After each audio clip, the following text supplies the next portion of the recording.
Welcome everybody to what looks like will be one heck of an epic StarCraft 2 broadcast. My name is Anaris, and today we are here watching Red Thor, the blue Zerg spawning over in the top right position, fight against Slayer's Dragon on the North American server. We do have Dragon spawning up in the top left position, and from what I understand, this was actually a game from Slayer's Dragon's live stream, and I've had a lot of people tell me it's a really fun game. Really good times are had pretty much throughout the whole thing. So I'm going to be looking for a fantastic match here, and I hope you guys find by the end of the video that it was worth your time. Alright, so let's go over a little bit of player background information as we watch these guys start to build here on Shakira's Plateau. We have Slayer's Dragon, lives in South Korea, currently 21 years old. He does not live in the team house. However, I think it's because of job commitments, something like that. So I'm pretty sure he still does play full-time, but he doesn't have any major tournament wins compared to, a couple other players hanging around there. So, yeah, I heard Starcraft is a pretty big deal in South Korea. I don't know. I mean, yeah. But anyways, he was originally in the Clan Wera. He was picked up after GSL Season 3 qualifications. My understanding is he had a pretty good run against Nest T, and it kind of impressed Slayer. So, good stuff there. And I will say, this actually just popped up a second ago in your video. He's one of the more entertaining players to watch in his live stream. You see how he just kind of set his army to attack and sat back and just started watching it. When I saw that, I really laughed. This guy definitely knows how to play Terran quite well, I think. So, looking forward to a fun match from him. Now, over here, we do have Red Thor, who it looks like is opting for that early expansion. Not surprised. I mean, it's Shakira's Plateau. It's a pretty good macro map. I wasn't able to find out a whole lot about him. Actually, I wasn't able to find anything. So, I decided to go ahead and make stuff up for him. He is an accomplished painter. He is known for portraying furniture in compromising positions. Some of his more respected works include Sofa's One True Love, Lawn Chairs at the Brink, and That Does Not Belong in the Fish Tank. So Red Thor is definitely looking to paint himself a solid victory here today, as we see that, okay, both players actually gonna go ahead and go for that fast expand. Dragon got a nice little partial wall off here, looking like he's gonna open with a pretty standard play for the fast expand build that Terran use oh so frequently. And Red Thor, likewise down here. Hatchery just about complete, and we'll watch and probably see him drone up, continue to for a while. Dragon, of course, has one SCV, stole some minerals like a boss, hanging out, You can expect to see that run away. Just make sure you can get away from the Zerglings before he takes too much damage, get off that creep, and survive. So, how's it going, guys? I know a lot of you have actually come over from Husky Starcraft's channel recently. I want to thank you, welcome you all. I do try to, on my channel, try to focus on providing epic games. You probably see I don't have a lot, I have a lot of videos uploaded, but not necessarily like 5 or 6 a day. I tend to actually hunt down the more epic videos that I think would be worth your time. Sometimes they're pretty long, sometimes they're pretty short, just kind of all depends. But either way, generally, whenever I find a match, it's usually pretty good. So that's kind of what I go for, just to give you an idea of what you can expect to find here. Those of you who have already been subscribers, I'd like to thank you. You're awesome. And you definitely deserve more waffles and cake, which you can find on my Facebook. We actually had Cake Day on my Facebook the other day. It was pretty cool stuff. Alright, so expansion's looking good, factory going up. What exactly is Dragon going to be going for here? Looks like he is saving up another 400 minerals. I wonder if he's going to go for some kind of crazy... No, okay, I was about to say, I wonder if he's going to throw down another command center and try to double expand. That would be incredibly risky. But we see Red Thor up here. He's not really looking to put much pressure on his opponent, still droning up a lot. With these spawning positions, air does come into play fairly well. I mean, you see, it is kind of difficult for either player to get over in the early game and really secure this land area. The expansion, obviously highly contested with these spawn locations, and now Red Thor is just asking, like, what, fast expansion? And yeah, they're going to be chatting it up here for a little bit. Now, like I said, this is actually Dragon playing on the North American server. I believe in the South Korean server he goes by the name of Slayer's Dragon, but here he's just using that without the clan tag. So, we do have Siege Tank Marine, pretty typical stuff there, and it looks like he actually parked the Siege Tank on the wrong side of the depot. Oh, he's going to get a parking ticket for that. That Zergling is actually on his way right now to administer that ticket. continuing to drone up here. We do have actually a lot of Zerglings on the way now. We do have Zergling speed about 50% complete. Probably still just for defense. I mean, he is working on getting his spine crawlers up. Just basically sitting around macroing, doing his own thing. We don't see any other production facilities. He is sitting on the one geyser there. Nothing more to say about that. We probably can expect to see him go into Tier 2 here in a little bit, as Dragon is apparently Chogosu. I think it's a combination of Chobo and Gosu, just for humor purposes. But, oh, that poor Zergling. You are not allowed to administer any tickets in this. This is a free parking zone, sir. To hell with you. Alright, Dragon moving down to securing the expansion. Looking at the income right now. I mean, both players, like I said, they've been kind of macro heavy right now. Zerg is in the lead, obviously, 38-30. Not working any gas there. Terran working two refineries, rather. So, as far as what we can expect to see this game, like I said before, Air, I think, would definitely have a strong place. Ooh, 2 evolution chambers going down. We have some crazy ground unit action going on here. I would expect to see Zerglings being used. We've already seen he's producing a lot of those. The double Evo chamber will lend itself very well to that.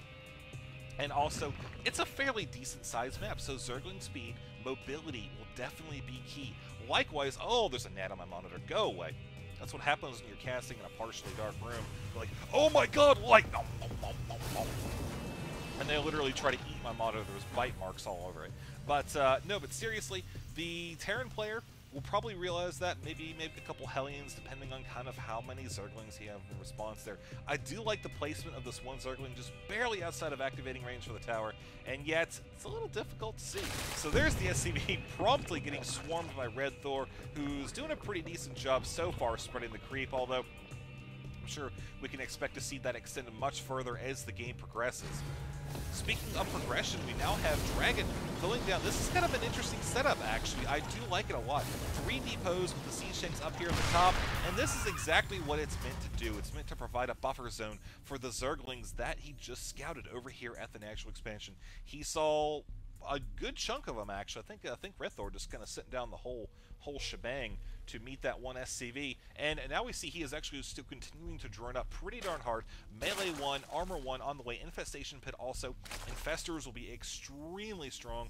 I would not be surprised if we did see some kind of Infestor play, specifically trying to counter the Siege tanks, which already that Red Thor knows exists on the field. Income now, we can see, is actually pretty much evened out, 46 to 45 there, as Zerg player still droning up, but Terran definitely doing a good job keeping up on that. He looks like he will be going some kind of, actually, mech play here, with 2 factories, 1 barracks. He does have the weapons 1 on the way, and Red Thor coming in with the Overseer.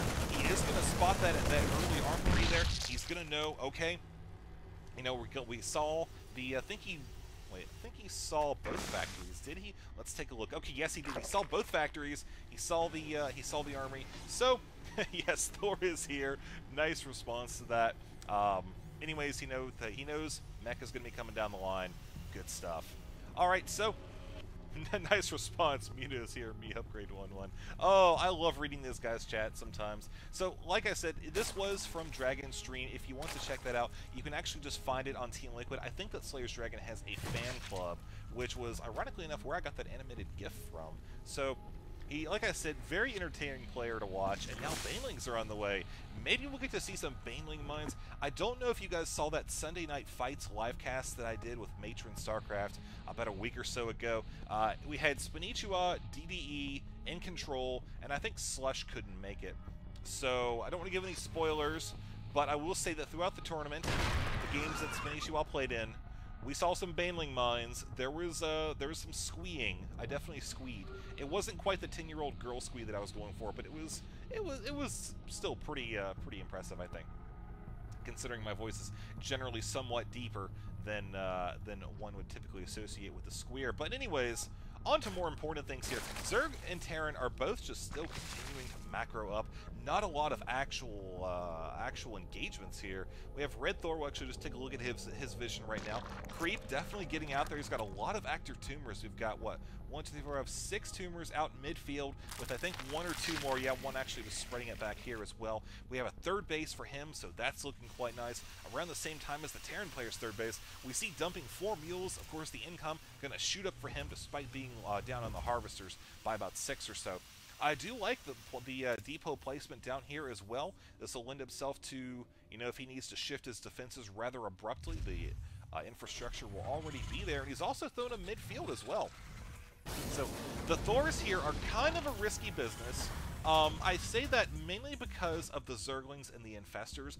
I'm pretty sure that the Terran has actually spotted... Okay, yeah, there we go. There's that scan right there. The Infestation Pit, he caught wind of that. And so he's going to have to watch out with the mind control and that when you actually have the engagement. More importantly, it's going to come down to positioning for the Terran. He wants to make sure he doesn't let the Lings get a good solid surround, because we see, like I said, this army is except for the infrastructure, fairly if not extremely vulnerable to just massive amounts of Zerglings. Those Infestors will just take the cake. You know, the splash damage from the siege tanks hitting other siege tanks, infested Terrans, and just Zerglings running around will kind of, again, really put a lot of significance on the infrastructure that Dragon has placed here. So, with more depots on the way, more barracks as well, kind of an interesting switch over there. We'll see what comes of that. We do have infantry weapons level 3, vehicle level 2, both on the way, as Dragon looks to go ahead and expand and take a 4th and 5th at the same time. Ooh, well, I can't really blame him. I mean, Zerg over here, he's got his 4th down now.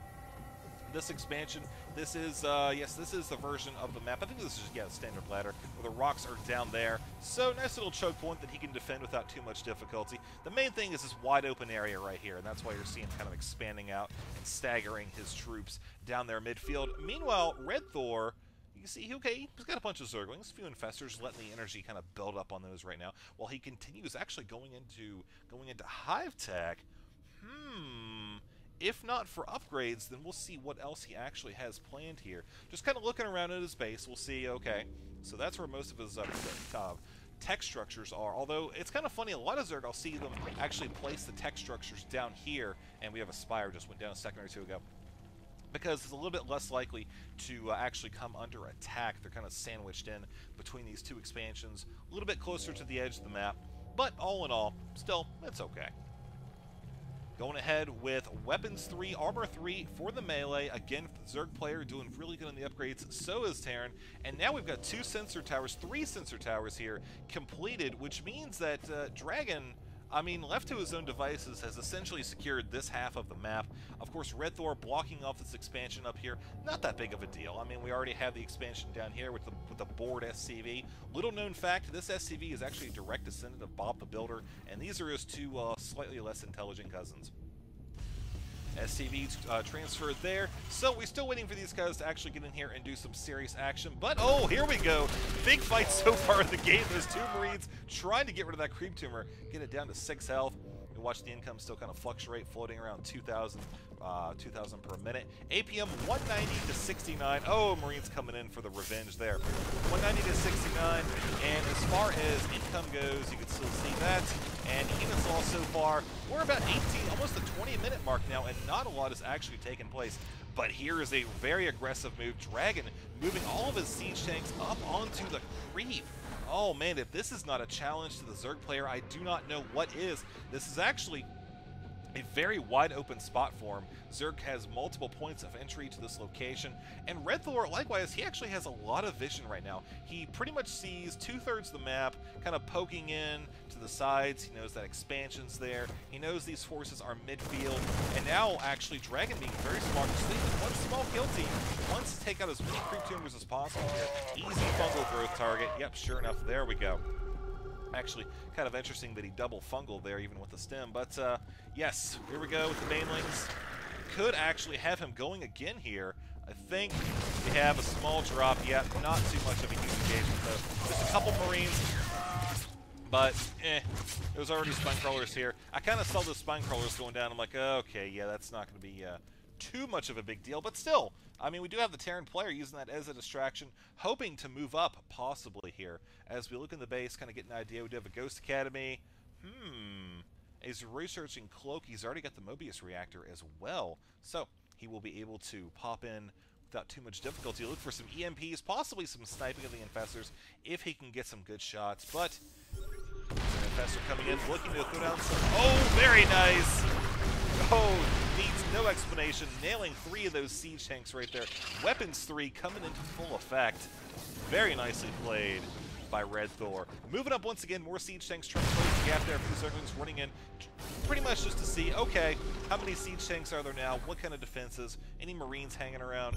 You see, I think that Red Thor is really just itching to go in with all of these Zerglings, all these Banelings just sitting around. We haven't actually had much in the way of harassment. I would say this is about the most harassment we've actually seen so far from the Zerg player. Though it may be, as effective as it may be, still is not quite as direct as I think that Dragon wants to be. Moving ahead, nice Marine surround on the Thors, pretty much just escorting them, making sure that Zerg does not get a good surround on that, as they are just so high on the damage output.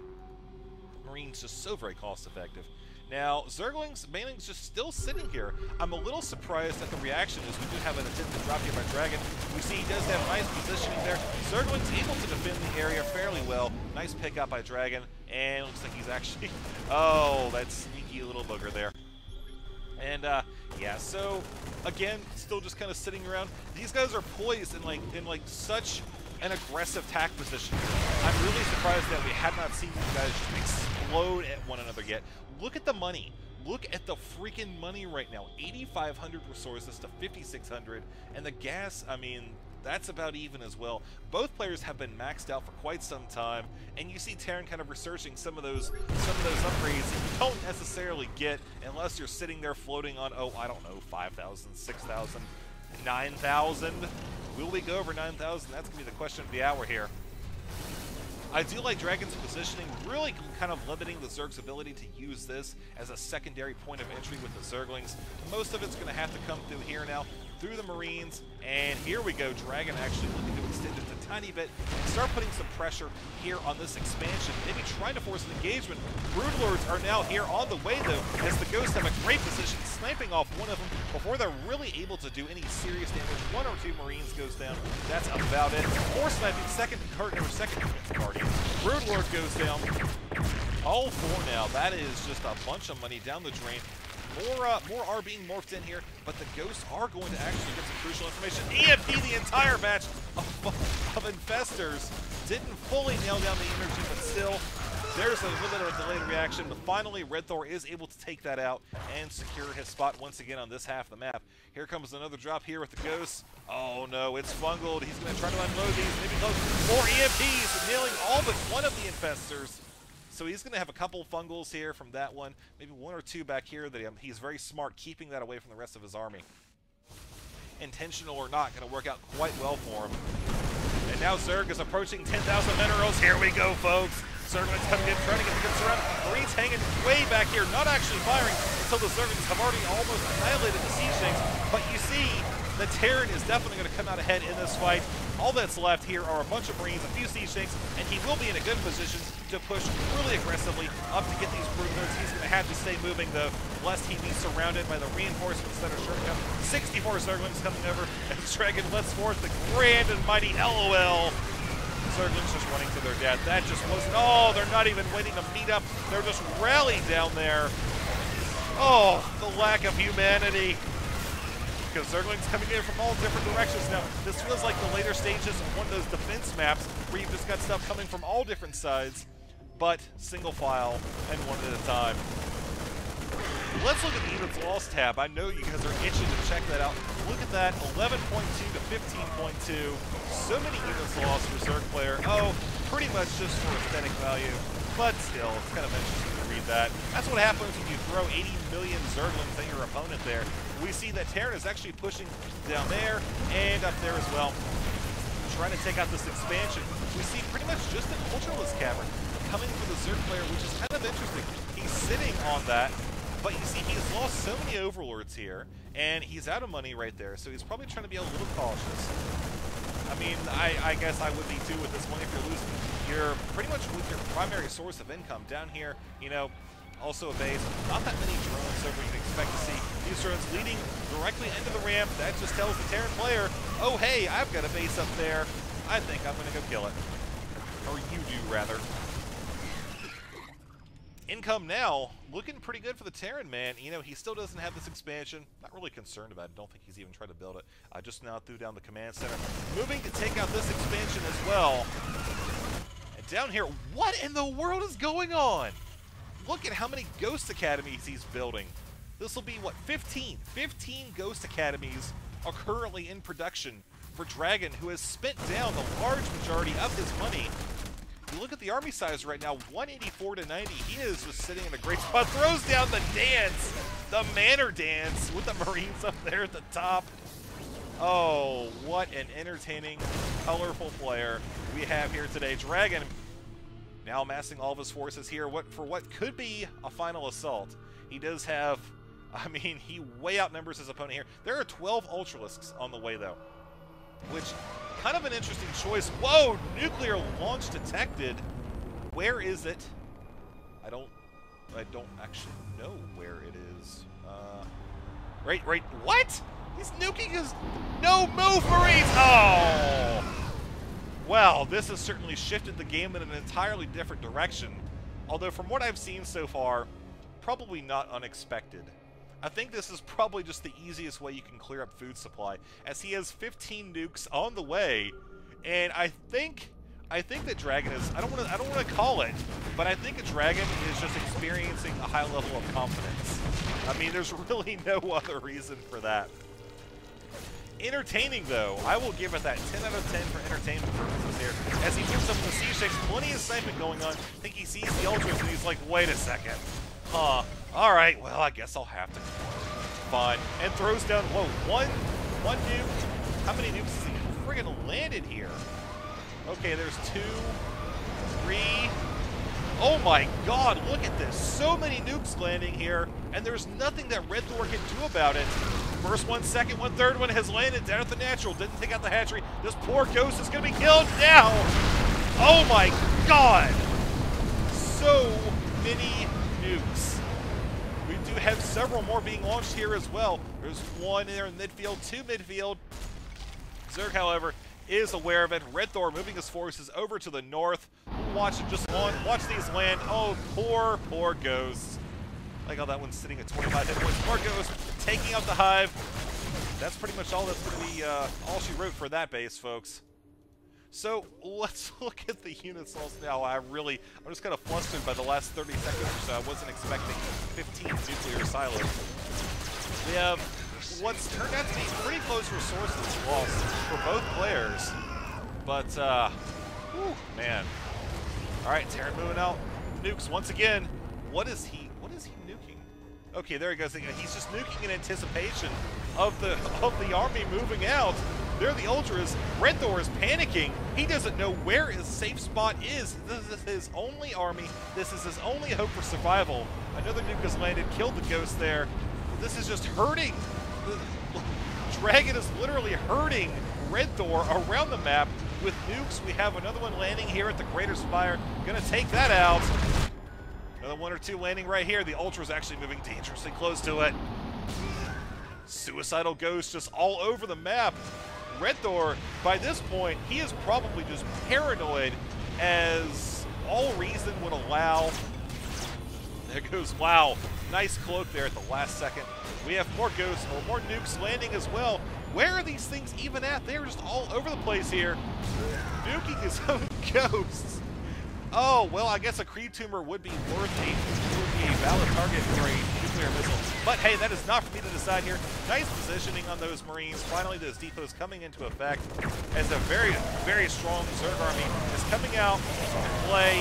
There are no nukes here. Oh, here we go. Nukes right on top of the supply depots. I do like these, I guess, anticipatory nuclear launches coming from Dragon. Oh, the entertainment value is so good. Is this one going to land? Is it going to hit the Ultras? Oh, 3, 2, 1, it does! Ultras down to about half health. Brood Lord still largely intact. No more nukes landing at this point in time. Whew. What a fight so far. We do have, gosh, how many nukes do we actually have up here? Looks like we actually, yeah, we got about 1. I think we saw 1 of them. So, well, we'll just look at the units. That'd be easier. 2 nukes, 9 Ultras, 7 Brood Lords. Pretty interesting spot here so far, as more nukes are being launched off. I think the last one, the Ghost, was killed there by the Ultras and Brood Lords. But with this one positioned on the high ground here, oh, it's the only one that's cloaked right now. We'll see what the Ultras are going to move. Okay, no, that shouldn't actually hit anything there. this really does leave Zerg in a really peculiar spot. I mean, at this point, I would have to say that, oh, what's he doing with the Corruptors? He's just sending them into the Missile Turrets. Oh, no. Well, I'm going to have to say at this point, Zerg just kind of threw away one of his potential last ways of keeping this Terran really down and out. The Broodlords and the Ultras are all fine and dandy. Okay, that's good. But what happens when the Terran player lifts off? He just sent all of his Corruptors, what's left of them, charging into a stack of Marines, and then the missile turrets. Oh no! Are they gonna get hit by the nuke? Are they gonna get hit? It's so freaking close! Oh, one Broodlord just gets hit. He does nuke the crap out of those trees, though. Call some organization, I don't even know. Just call PETA for the heck of it, even though they have nothing to do with it. So as far as income goes for Dragon, just is it just me, or like everybody just starts to become like immune to these nuke noises? Usually 1 or 2 in a game, okay, fine, that's cool. But now we've had a Terran who has consistently and intentionally nuked his own stuff, pretty much just in anticipation of a spectacular kill. Now the Ultras are, I think they're rallied around a Broodlord, pretty much just to try to stay away from Planetary Fortress. Looks like they were doing the Macarena or something. I don't know what's up with that. Ultras, you can't do the Macarena. You don't even have hands. Get out of here. Another defensive nuke landing. Oh, he should actually cancel. He's gonna hit SCVs. Oh, another one. Yeah, let's just keep doing it. Keep piling them on. At this point, why not? You know, we've already launched 30, 35. Why not just knock off a few SCVs? What's it to the army that we already know? For the hell of it, pretty much. Yep, more nukes just still kind of continuing to land here. Dragon, you have a very unique style of defense, sir. I approve. Another nuke getting ready to land on top of what? This is placement. Can you leave, please? Oh, man. Things that make for legendary spots on camera right there. Another nuke landing, just barely missed the Ultras. With Red Thor apparently asking for a Dragon to leave because it's his placement badge. Oh, wow. Comedic gold at its finest right there. So a couple Vikings here ready to take out the Broodlords. That shouldn't be too much of a difficult thing for Dragon to do. I really think it's energy. He could have mopped this up so long ago. Marines trying to act as bait there, all but one. Oh, bait for what, though? Bait for the Ultras, obviously, but ended up actually just baiting down that nuke right on top of it. So now Red Thor moving in, spots the dot. At this point, I'm sure he is just so paranoid that he is going to get nailed by a nuke. That's what happens when you've got, oh, I don't know, about 30 or 40 of them there. And he says, okay, I'll leave. Oh, let's see if he actually does. Red Thor, thank you so much. I'm sorry, thank you, have to be precise. Smiley face, which we can actually just look and see from the minimap what Red Thor actually has, as Dragon just continues to snipe off the roof. Oh my god, that's not a safe place to nuke. Oh, this one could hit. One Ultra could go down, maybe more. And boom, 2 Ultras. Red Thor, can you GG? At this point, this is just becoming increasingly hilarious by the minute as his forces are diminished. He is down to 3 Ultralists here. 1 Zergling running around, yep, right here, denying this expansion in defiance of what seems to be, as time goes by, a loss. Now Dragon's just like, yeah, okay. Can you please leave this my place? Oh, I'm sorry. I'm trying not to laugh here, but this is just so funny. Seriously, you cannot pay for this kind of stuff. Anyways, Dragon down here, a couple SCVs. This is looking pretty good as well. A couple mules. And as far as what the Zerg player has, he's got 1 hatchery. Got a couple extractors and drones lying around. I do like how Dragon is running around with the Vikings, popping off the Overlords as he finds them. Another nuke going down. Let's see, what is left to nuke? There's 1 ghost over here. Okay, so he's going to be nuking the hatchery. Obviously, it's going to take several of those, but I think he's just kind of looking to use up these nukes here as he is going to be losing those silos oh so slowly. Does save the ghost this time. I mean, hey, when you got only 1 of them over here, you might as well save it from your own nuke. Decent logic, I suppose. Spots that second hatchery, adjusts to compensate. Gonna have another one land here in 3, 2, 1, boom. Down to about half health. Another one. So he's just gonna be taking out these hatcheries with those nukes. Okay, so I think we know how that's gonna go. So Vikings coming over, spotting this. Okay, more Overlords on the way. I guess he really doesn't even care about these extractors at this point. I mean, let's face it, Dragon could have ended this a long time ago. I mean, with all the money he had saved up and the fact that Zerg made that strong push and Dragon just kind of nuked his own army, shifted away, it's very obvious that he could have just ended this minutes and minutes, like 20 minutes ago. A little bit after the first push. But now we have the begging. Now we have the begging. Okay. Well, now Dragon is going to be like, okay, nope, me win in fantastic English. But that's okay. I think at this point, I'm officially a Dragon fan after handling this with such style, such grace that we're seeing displayed here from Dragon Fate. Taking out another hatchery. Still one drone parked over beside it. Yeah, that's going to be going down. A few Ultras left, still one Zergling. 4 Overlords, just kind of keeping the units tab on for a while here, so you guys can just kind of focus on what's left for the Zerg player. We do have weapons refit Yamato cannon, as was pointed out on the previous Korean video. It's a little bit of a bug there. The Blizzard, that's actually the Yamato cannon, but it is the icon from, I guess, back in beta when battlecruisers had like one of 3 different options that you could upgrade. And now we have battlecruisers on the way. This is, I have to say, this is actually one of the most hilarious games I've watched in a long time. It feels like that Dragon is just playing with this guy. And I don't want to, I realize this is kind of like saying this, but I don't want to sound too biased. I mean, Red Thor did a good job. You know, he did a good job with the attack earlier on. And now, Dragon, though, I really feel like he is just kind of toying around.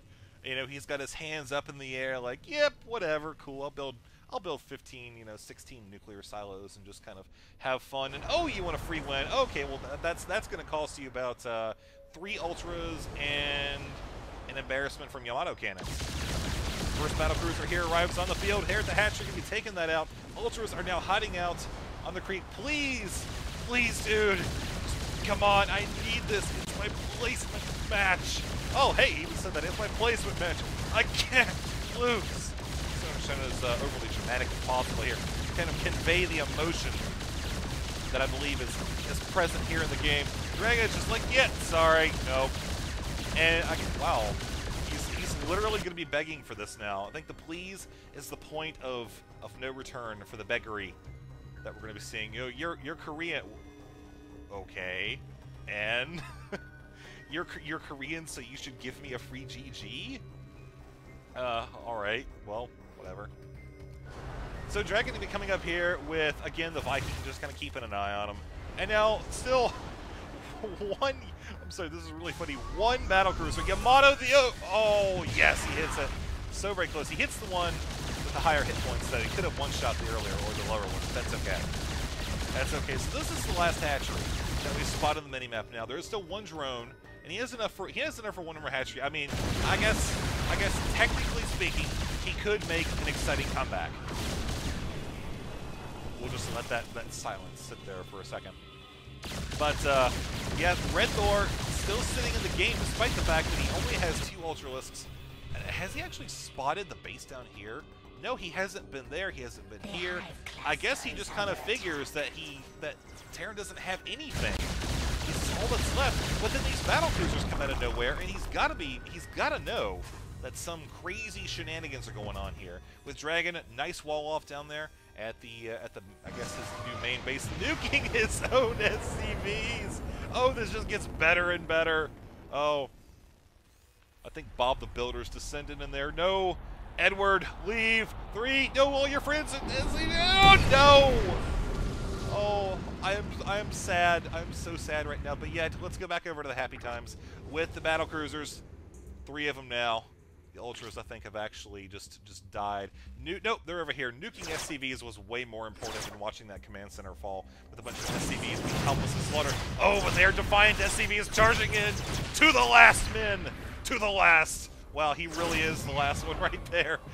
Getting 1 solid drill before dying. Quick death. Oh, this is okay. Well, yep. I guess they just kind of wanted their own 15 minutes of fame as well. Please, sir. Just leave the game. Please. Please. Couple ghosts in the field. We might see some more nukes here in a little bit, although I don't know. Income, well, that's pretty obvious.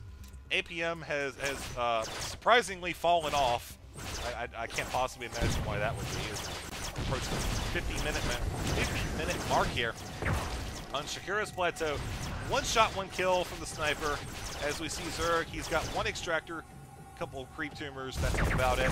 Now we're going to see these ultras sniped to death, and now nuking his own ghost. What a way to finish it off. And now he's begging. I mean, I understand, like, well, no, I don't agree with, but I understand Red Thor. He kind of thought that he was winning earlier on, but now we actually have just the game has ended. Okay, well, last Vespene geyser has been destroyed. Let's actually go back and see.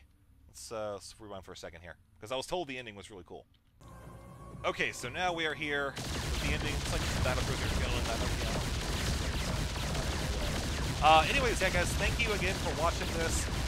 Please, that's just gonna be the word of the day. Please, thank you for watching this here. Definitely have some more epic videos for you. Oh my God, the battle cruiser got the extractor down to 1 hit point. Talk about skill from Dragon Man. Skill, possibly luck, but ooh, good stuff. I guess that was what they were. I guess that was who I was talking about with pretty epic. And anyways, thank you guys again for watching here on Anaris Starcraft. I do actually put a bunch of mainstream games on as well that are still really fun to watch, but like best of 3s, best of 5s, coverage from tournaments, etc. And yeah, I want to thank you again. You're awesome. And